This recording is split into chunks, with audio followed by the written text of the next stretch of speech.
working on the hospital. Wow. Working in the hospital on ships and things.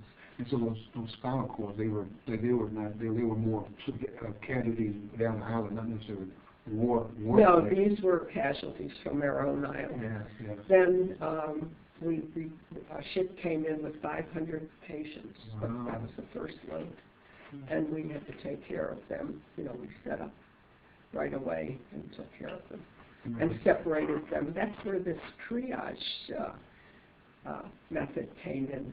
You know, we had to separate the ones that needed care right away and the ones that could wait. And so were you surprised with the number of casualties, or severity of the casualties? Yes. So how did that? Well, we separated them. You know, we were trained for taking care of those people, and they decided when they would do the surgery on them. And, we had a lot of malaria patients immediately. And, malaria people with that have attacks of malaria are very sick. They shoot temperatures like 104. And we didn't have any quinine to take care of them. That's what you treat as. So, but they had Ativan, and that was a substitute for quinine. As far as the casualties, were you shocked at the number, of the severity, and I know you were trained, but you were young. No, we had never seen casualties like that, but we were trained, you know, taking care of them. How long did it take you? I know this is probably a bad term, but how long did it take you to get used to the situation, so to speak? Used to this is what actually goes on in the war. Well, you know, you just fall into the situation. Oh, okay. I mean, I think everybody felt like I did, that this was that's what we came there for. Yeah, that's your job. Okay. And they were so young, such young. So we had Marines, Navy, and Army. And from Guadalcanal, there was a Marine group right on that island, and then the Americal Division was there. And they had been on that island quite some time before the fighting started, or during the fighting. It's very primitive. They were left there. I don't get into politics. Well, you can just whatever you feel like saying that. Well, I mean, the ships that serviced the island were ordered to pull away, and the Americal and the Marines were left there for a while without any food or anything. But eventually, it was rough. What would be your how long were you there in Fiji? 2.5 years. 2.5 years. And then the war was moving away from us, and it was easier to send them to almost the States, to Hawaii and to the States, than to send them to us. So that when the troops went up to Bougainville, the Ohio Division, we had the Ohio Division casualties. When they recuperated from their illness, they were sent back to duty. But there were some, if they were ready for duty. But then if some of them were sent, a lot of them were sent home and back to the States. So you spent almost 2/3 of your military duty overseas. Oh yes, 3 years. Altogether. So, did you anticipate? We'll get back to the other part. Did you anticipate being overseas that long when you first enlisted? Nobody knew. We went over for the duration of 6 months. That was we had all kinds of sayings. Golden Gate in 48. You know, this is 42. It was all kinds. Okay. Did you have any lasting memories of your overseas duty? When you think about your military overseas duty, do you have any Yeah, I have. pictures of that, and I think about it Oh, sometimes. okay. It was just, those men were so young, you know, and to be, you know, I mean, when they were walking around and everything, you just thought that they were people serving.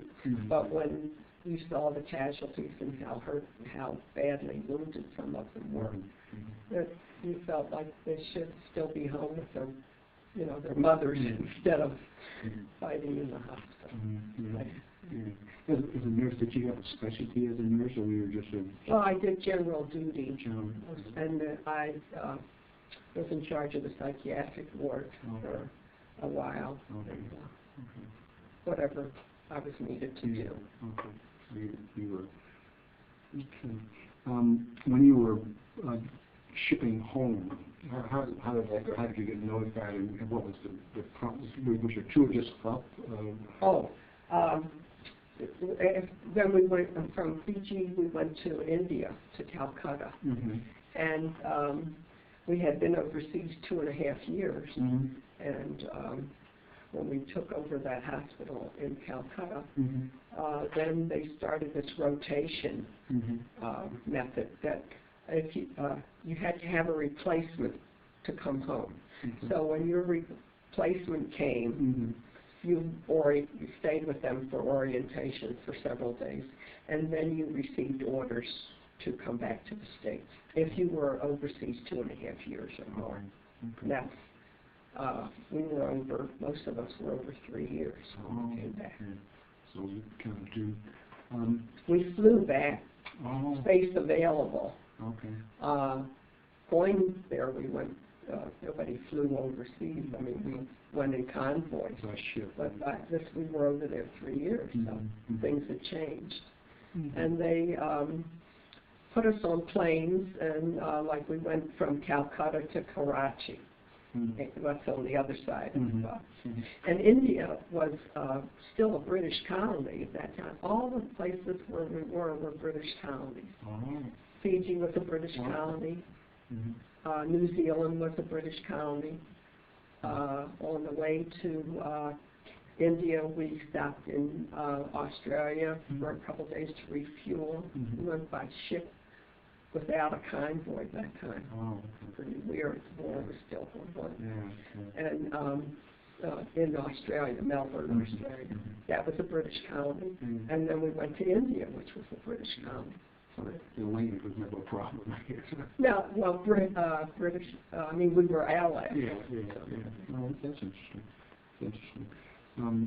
So, you flew home with a commercial? Military. Military. Yeah, and like 9 of us went at a time. You know, we went to Karachi. We had to wait 5 days for another plane.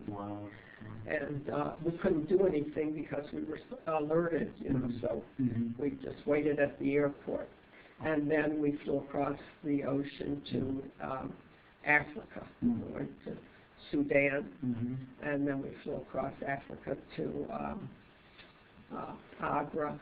I mean to, you know, I forgot that, on the other side of the Africa coast. And then we had to fly across another ocean to South America. And then we flew up South America, and we stayed on that plane until we got to Miami, Florida. But we stopped every 4 hours because the largest plane was a B-24, and I guess they had to refuel all these times. So your point of contact in the U.S. was Miami, and from Miami... Then they tried to send us as close to home as possible. And then we were reassigned. So we were given our, you know, like 30 days. I think we had, no, we must have had a couple of weeks of leave, and then we were reported to another. I went to Oliver General Hospital in Georgia. And how long were you there? I was there, I guess, Well,